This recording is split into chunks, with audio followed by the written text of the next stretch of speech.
중국은 5천년의 역사를 지닌 문명 국가이자 예로부터 지령인걸띠링걸이라 불릴 만큼 수많은 영웅과 천재들이 태어난 땅입니다. 광대한 역사 속에는 시대를 뛰어넘는 통찰력과 남다른 재능으로 후대에 깊은 영향을 남긴 인물들이 적지 않습니다. 특히 오늘 소개할 10명의 인물은 각기 다른 분야에서 독보적인 업적을 남겼다는 공통점이 있습니다. 누군가는 병법과 전략에서, 누군가는 정치, 학문, 사상에서, 또 누군가는 어린 나이에 이미 신동이라 불릴 정도의 뛰어난 재질을 드러냈습니다. 이들의 삶은 단순한 재능을 넘어 어떻게 한 사람이 한 시대를 바꾸는가, 탈을 보여주는 살아있는 역사이기도 합니다. 지금부터 중국 역사 속에서 가장 널리 알려진 10대 신동, 그리고 그들이 왜 수천 년이 지나도 여전히 회자되는지 함께 살펴보겠습니다. 10과권과 포연자, 6가지를 동시에 해내던 기적의 소년. 중국 역사에는 수많은 신동들이 등장하지만 과권갑처럼 어린 시절부터 인간 다중작업이라 불릴 정도의 능력을 보인 인물은 극히 드뭅니다. 그는 태어날 때부터 남달랐다고 전해지며 주변 사람들조차 이해하지 못할 기이한 재능을 자연스럽게 발휘했습니다. 어린 과권갑은 두 손으로 서로 다른 그림을 그리는 것은 물론 입으로는 시를 읊고 머릿속으로는 복잡한 산수를 동시에 풀어냈다고 합니다.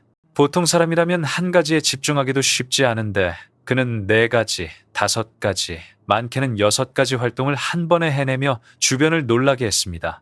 처음에는 이런 이야기가 과장된 전설로 취급되기도 했습니다. 하지만 실제로 과권갑의 재주를 눈으로 확인한 이들은 모두 할 말을 잃을 정도로 충격을 받았다고 합니다. 그가 그림을 그리는 동안에도 시의 운율이 흐트러지지 않았고 계산 문제를 풀면서도 손끝의 분놀림은 정확하게 움직였습니다. 마치 뇌가 여러 개 달린 것처럼 그의 집중력과 처리 능력은 아이의 수준을 넘어 하나의 현상 자체였던 것입니다. 당시 학자들은 그를 두고 천재라는 단어로도 부족하다며 감탄했고 민간에서는 하늘이 특별히 내린 재능이라고 불렀습니다. 지금 기준으로 본다면 초집중 초다중 처리 능력을 지닌 비범한 인물로 평가할 수 있습니다. 중국에서는 과권갑을 두고 흔히 한 몸에 여러 사람의 능력을 품은 자, 즉 인간 멀티태스킹의 극치라고 부르며 그의 재능은 오랜 세월 동안 전설처럼 전해져 내려오고 있습니다. 그가 남긴 독특한 일화들은 오늘날에도 많은 사람들에게 놀라움과 호기심을 불러일으키며 중국 역사 속 가장 신비로운 능력을 지닌 소년 중 한 명으로 자리매김하고 있습니다. 9. 감나 11살의 전국시대의 판도를 뒤흔든 정치신동. 전국시대 수많은 책사와 정치가들이 난세를 살아가던 가운데 단 한 명, 겨우 12살의 나이로 전국을 바꾸어 놓은 소년이 있었습니다. 그가 바로 감나, 중국 역사에서 가장 어린 나이에 최고관직에 오른 전설적인 정치신동입니다. 감나는 명제상으로 유명했던 감무의 손자이자 당대 최고의 권력자였던 여불위의 문화생으로 어린 시절부터 남다른 지략과 판단력을 인정받았습니다.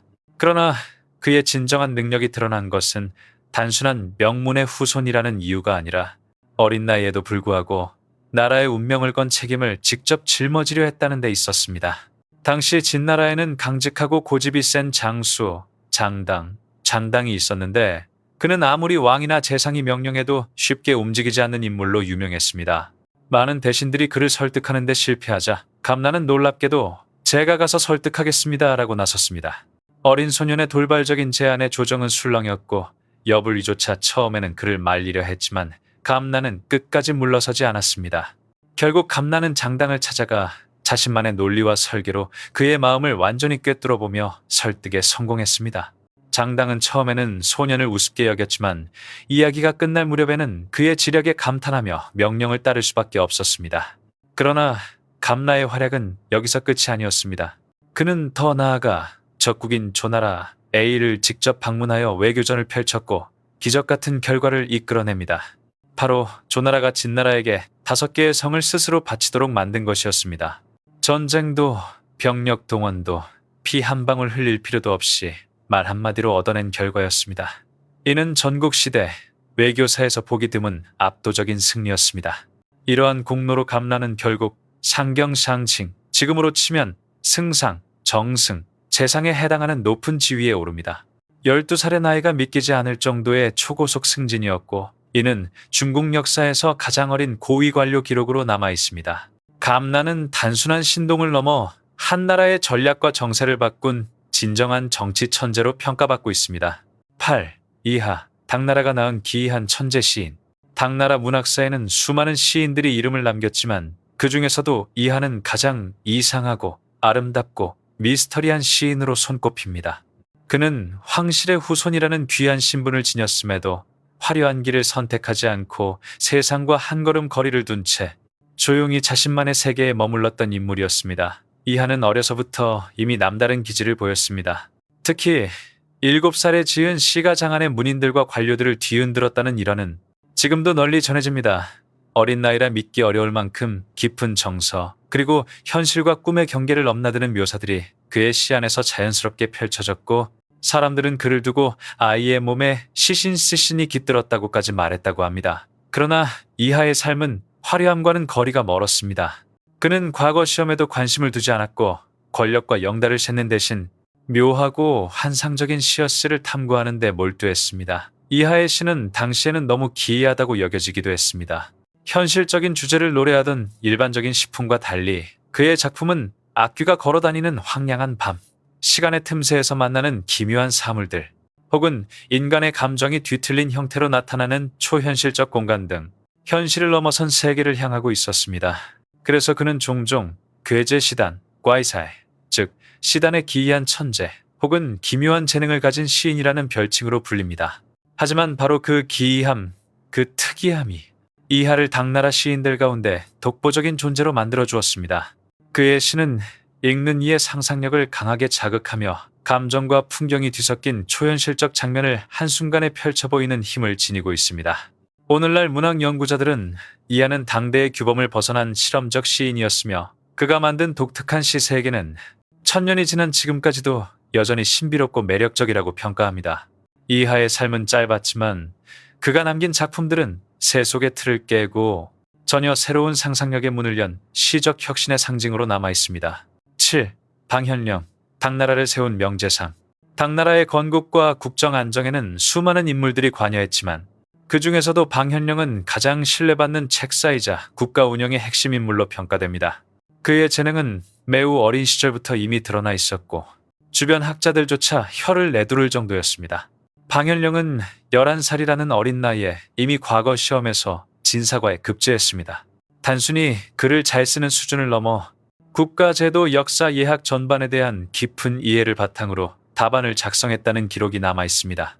어린 소년이 국가의 관료 등용 시험을 통과한 사례는 당시에도 매우 이례적이었고 이 때문에 그는 일찍부터 장차 나라를 맡을 인물로 주목받았습니다. 성인이 된 후 방현령은 당 태종 이세민의 곁에서 중요한 역할을 맡게 됩니다. 그는 싸움보다는 전략과 제도를 중시했던 태종의 정치 노선을 누구보다도 잘 이해했고 국가 운영의 큰 틀을 설계하는데 결정적인 조언을 아끼지 않았습니다. 방현령은 제도 개편, 법률 정비, 인재 등용 등 당나라의 기틀을 다지는 여러 정책을 주도했습니다. 특히 문무백관을 엄격하게 관리하고 조직 운영의 효율성을 높인 그의 개혁은 당나라가 동양 역사 최고의 황금기로 불리는 정관의 치증관지제를 여는데 큰 기여를 했습니다. 그 공로는 한 시대의 정치적 성취를 넘어 역사 속에서도 뚜렷하게 남게 됩니다.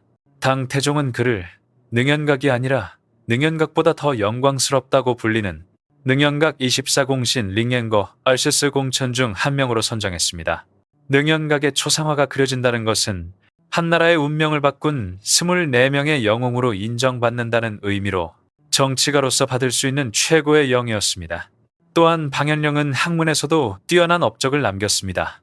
그는 진서준수의 편찬을 총괄한 주필로 활동하며 훗날 중국 정사 24부 중 하나로 남는 역사서를 완성했습니다. 정치뿐 아니라 학술에서도 자신만의 흔적을 남긴 셈입니다. 그의 생애 전체를 보면 방현령은 단순한 명재상이 아니라 국가의 방향을 설계하고 제도를 세운 건국의 진정한 설계자였습니다. 그래서 오늘날에도 그는 당나라 역사에서 가장 신뢰받는 정치가 중 한 명으로 평가됩니다. 6. 사마광, 차분한 천재가 완성한 자치통감의 기적. 중국 역사 속 신동들을 이야기할 때 사마광의 이름은 언제나 빠지지 않습니다. 그는 화려하게 세상에 드러나는 타입의 천재가 아니라 어린 시절부터 깊이 있고 차분한 성품으로 유명했습니다. 그러나 그의 조용한 재능은 결국 거대한 역사서를 완성하며 천년을 넘어 기억되고 있습니다. 사마광은 7살의 나이에 이미 고전 여씨 춘추로서 춘초를 완전히 이해할 만큼 비범한 독해력과 통찰력을 지니고 있었습니다. 일반 아이들이 글자를 익히는 시기였지만 그는 고대 철학자의 사상을 스스로 해석해낼 정도로 지적 성숙도가 빨랐습니다. 어린 시절의 유명한 일화인 사마광 타오구 스마광 다두조요, 즉 항아리를 깨고 친구를 구한 이야기는 중국에서 1000년 넘게 전해져 내려오는 교육적 본보기입니다. 우물처럼 깊은 항아리에 빠진 친구를 구하기 위해 사마광은 겁먹어 울기만 한 다른 아이들과 달리 침착하게 상황을 판단한 뒤 큰 돌을 들어 항아리를 깨고 물을 흘려보내 친구를 살렸다고 합니다. 이 일화는 그의 성품 차분함, 판단력, 행동력을 상징적으로 보여주는 사건으로 평가됩니다. 성인이 된 사마광은 학자이자 정치가의 길을 걸었습니다. 그는 청렴하고 원칙적인 태도로 정치를 했으며 그 어떤 상황에서도 사적인 이익보다 국가와 백성의 안녕을 우선시한 인물로 알려져 있습니다. 때문에 그는 당시 조정에서 믿고 맡길 수 있는 인물로 손꼽혔습니다. 그러나 사마광의 진정한 업적은 학문에서 절정에 이릅니다. 그가 일생을 바쳐 완성한 자치통간, 지지통간은 총 300만, 자 300만 글자가 넘는 방대한 편년체 역사서로 중국뿐 아니라 동아시아 전역에서 국가 통치의 교본으로 사용되었습니다. 이 책은 단순히 역사를 기록한 것이 아니라 왕과 정치가들이 역사를 통해 어떻게 나라를 다스려야 하는지에 대한 철학적 기준을 제시한 위대한 저작으로 평가됩니다. 사마광은 이 방대한 프로젝트를 위해 수십 년의 시간을 바쳤고 하루도 허투루 쓰지 않았다고 전해집니다. 결국 그는 조용한 천재 그리고 역사를 통해 나라를 밝히려 한 학자의 상징으로 남게 됩니다. 사마광의 삶은 보여줍니다. 화려한 재능보다 중요한 것은 본질을 탐구하는 꾸준함 그리고 올바름을 지키는 마음이라는 것을 제갈량, 와룡선생이라 불린 시대를 초월한 지혜의 상징. 삼국지라는 거대한 역사 속에서 제갈량은 단순한 책사나 군사가 아니라 지혜 그 자체의 상징으로 자리 잡고 있습니다. 하지만 그의 빛나는 업적은 이미 어린 시절부터 예고되어 있었다고 전해집니다. 제갈량은 젊은 나이에 은사로 유명한 수경 선생 수경을 찾아가 정식으로 문화에 들어갔습니다. 그 당시 수경 선생의 문화에는 방통, 장소 등 쟁쟁한 인재들이 있었지만 제갈량은 그들 사이에서도 유난히 눈에 띄는 재능을 보였습니다. 특히 유명한 이야기가 있습니다. 수경 선생이 제자들의 기량을 시험하기 위해 일종의 기이한 문제, 즉 기를 비틀어 묻는 형식의 시험을 냈다고 합니다. 방통과 다른 제자들은 모두 답을 찾지 못하거나 문제의 의도를 제대로 파악하지 못했지만 제갈량은 문제의 속뜻을 정확히 꿰뚫어보고 어떻게 풀어야 하는지, 그 배경에 어떤 철학이 숨어 있는지 차분하면서도 논리적으로 풀어냈습니다. 이 시험을 통해 수경 선생은 제갈량은 장차 천하의 큰일을 맡을 자라며 그에게 와룡, 즉 누워있는 용이라는 칭호를 내렸습니다. 아직 세상의 모습을 드러내지 않았지만 언젠가 하늘로 치솟아 천하의 판도를 바꿀 인재라는 뜻이었습니다. 제갈량이 스승의 문화를 떠나던 날, 수경 선생은 그를 깊이 아끼고 존경하는 마음으로 배웅하며 때가 오면 세상이 자네를 부를 것이다 라고 말했다고 합니다. 그만큼 그의 지혜와 기백을 믿어 의심치 않았던 것입니다.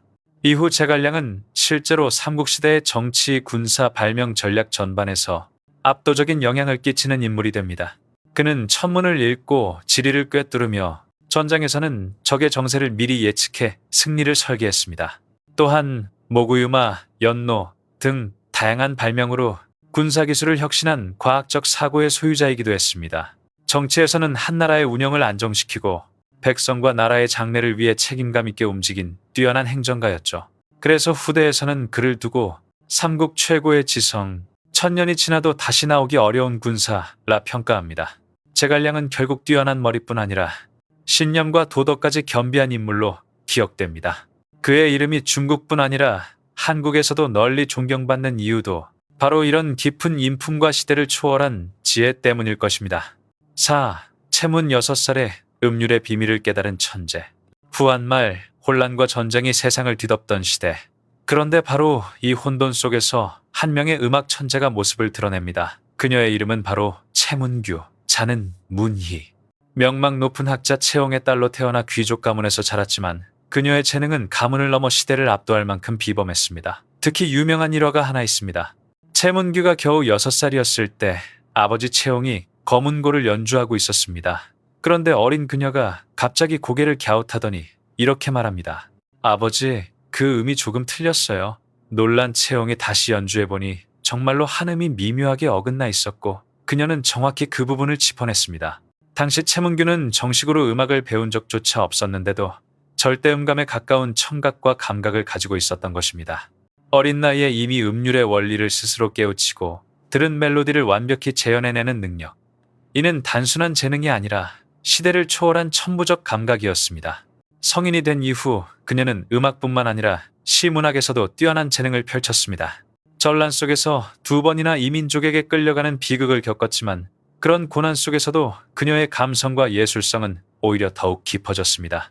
특히 대표작인 후한 원가는 절망, 그리움, 슬픔, 향수의 감정을 담아낸 명작으로 중국 문학사에서도 손꼽히는 걸작입니다.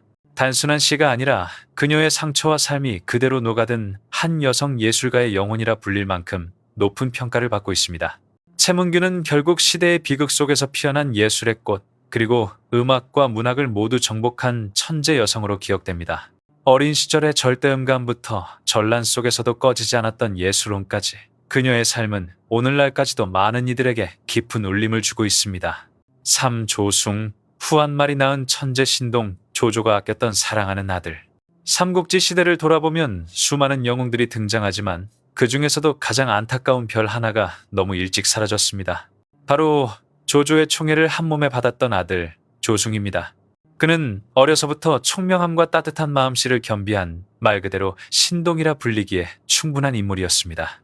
조숭은 아주 어린 나이부터 상황을 빠르게 판단하는 놀라운 통찰력을 보였습니다. 사람의 마음을 배려하고 살피는 인자함도 뛰어나 조조조차 그의 성품을 크게 칭찬했다고 전해집니다. 특히 유명한 이야기가 하나 있습니다. 어느 날 궁중에서 한 병사가 창고에 물건을 훔쳤다는 억울한 누명을 쓰고 사형 위기에 처하게 되었습니다. 모두가 당황하고 있는 가운데 어린 조숭이 조용히 한 가지 방법을 제안합니다. 그는 자신이 입고 있던 옷에 몰래 구멍을 낸 뒤 이렇게 말합니다. 아버지, 쥐가 제 옷을 갉아먹었어요. 쥐가 옷도 갉아먹는데 곡식 창고를 갉아먹지 않았을 리가 없지 않나요? 조조는 그 말에 즉시 상황의 맥락을 이해했고 곡식이 줄어든 것은 사람의 도둑질이 아니라 쥐 때문에 생긴 자연스러운 현상이라는 것을 깨닫게 됩니다. 그 결과 병사는 누명을 벗고 목숨을 구할 수 있었죠. 이 일화는 조숭의 영리함과 따뜻한 마음을 가장 잘 보여주는 장면으로 오늘날까지도 회자됩니다. 그리고 또 하나 널리 알려진 천재적 발상이 있습니다. 바로 물의 부력을 이용해 코끼리의 무게를 재는 방법, 즉 수면식 중량 측정법입니다. 당시 거대한 코끼리의 무게를 재는 것은 누구도 해결하지 못한 난제였지만 어린 조숭은 배를 물에 띄우고 수면선을 표시한 뒤 그만큼 돌을 실어 무게를 계산하는 방식으로 간단히 해결해버립니다. 이 기법은 지금도 어린이 과학교육에서 등장할 정도로 널리 알려져 있으며 그의 천재성을 보여주는 대표적인 사례로 남아 있습니다. 하지만 이렇게 빛나는 재능을 가진 조숭은 불과 13살이라는 너무나 어린 나이에 세상을 떠나고 말았습니다. 조조는 평생 수많은 장수와 책사들을 잃어봤지만 조숭의 죽음만큼은 끝내 마음에서 지울 수 없었다고 합니다. 그는 늘 내가 잃은 것은 한 아이가 아니라 한 시대의 천재였다라고 탄식했다고 전해지기도 합니다. 조숭은 짧은 생애였지만 남긴 업적과 이야기들은 지금까지도 많은 사람들의 마음에 깊은 인상을 남기며 후한말 가장 빛났던 슬픈 천재의 별로 기억되고 있습니다. 이 항탁 공자마저 감탄한 천재 소년 후생가회의 주인공. 중국 역사 속에는 나이와 신분을 뛰어넘어 시대를 놀라게 한 인물들이 적지 않습니다. 그러나 어린아이 한 명이 위대한 성인 공자를 말문 막히게 했다는 이야기는 흔치 않죠. 그 전설의 주인공이 바로 항탁, 후대의 후생가회라는 말의 유래가 된 신동입니다. 항탁은 귀족 출신도 학자가의 자제도 아니었습니다. 그저 시골에서 자란 평범한 소년이었지만 그의 지적 깊이는 이미 어린 나이에 성인의 버금갔다고 전해집니다. 어느 날 공자가 제자들과 함께 길을 가던 중 항탁을 마주치게 됩니다. 공자는 호기심이 생겨 소년에게 몇 가지 질문을 던져봅니다.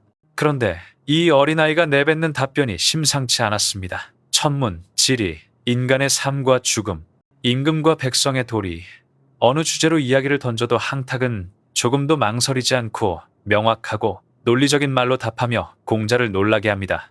심지어 그는 즉석에서 시를 짓고 공자의 말장난 같은 질문도 순식간에 풀어내는 재치를 보여줍니다. 공자는 점점 감탄을 금치 못했고 마침내 이렇게 말합니다. 후생가외라 젊은 세대는 두려워할 만하다. 이 아이는 장차 나보다 훨씬 더 큰 인물이 될 것이다. 이 말이 바로 우리가 지금도 사용하는 표현 후생가외 젊은 세대의 잠재력은 위대하다라는 뜻의 어원이 되었습니다. 더 놀라운 이야기가 있습니다. 훗날 공자는 자신의 제자들에게 종종 항탁을 언급하며 겸손의 중요성을 강조했다고 합니다. 그리고 어느 기록에선 공자가 상징적으로 항탁을 자신의 스승이라 칭했다는 설화까지 전해옵니다. 이는 항탁이 실제로 공자의 스승이었다는 의미가 아니라 배움에는 나이가 없고 어린아이에게서도 배울 점이 있다라는 공자의 철학을 드러내기 위한 상징적 표현이었죠.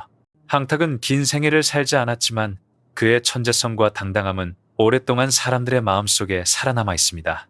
나이도 신분도 출신도 아무 의미가 되지 못할 만큼 압도적인 재능과 깨달음. 그는 정말로 시대를 앞서간 신동이었고 공자에게조차 배움을 남긴 특별한 존재였습니다. 일노자, 동양 사상의 근원을 연 위대한 성인. 중국 춘추 말기의 사상가이자 도가의 창시자로 알려진 노자, 본명 이의. 그의 호인 노자는 단순한 이름이 아니라 덕이 높고 지혜가 깊은 어른을 뜻하는 존칭이었습니다. 전설에 따르면 노자의 어머니가 80세에 그를 잉태했고 태어나자마자 머리카락이 휘었다고 전해지죠. 그만큼 그는 태어날 때부터 범상치 않은 존재로 여겨졌습니다. 노자는 사상가이자 철학자, 문학가, 역사가 등 동양 문명의 여러 분야를 동시에 빛낸 천재였습니다. 그가 남긴 유일한 저자, 도덕경은 인류 사상사에서 가장 위대한 고전 중 하나로 평가받으며 중국에서는 시경의 보화이자 천고의 기서라 불립니다. 심지어 뉴욕타임즈가 선정한 천고의 10대 사상가 중에서도 1위에 꼽힐 정도로 그의 영향력은 세계적입니다. 어린 시절부터 그는 비범한 통찰력을 지녔습니다. 당시 초나라가 송나라를 압도하며 전쟁에서 승승장구하자 사람들은 모두 초나라의 전성기를 칭송했습니다. 하지만 노자는 오히려 이렇게 말했죠. 큰 나무는 큰 바람을 맞게 마련이다. 지금의 승리는 오히려 불안의 시작이다. 그 말은 정확히 들어맞았습니다.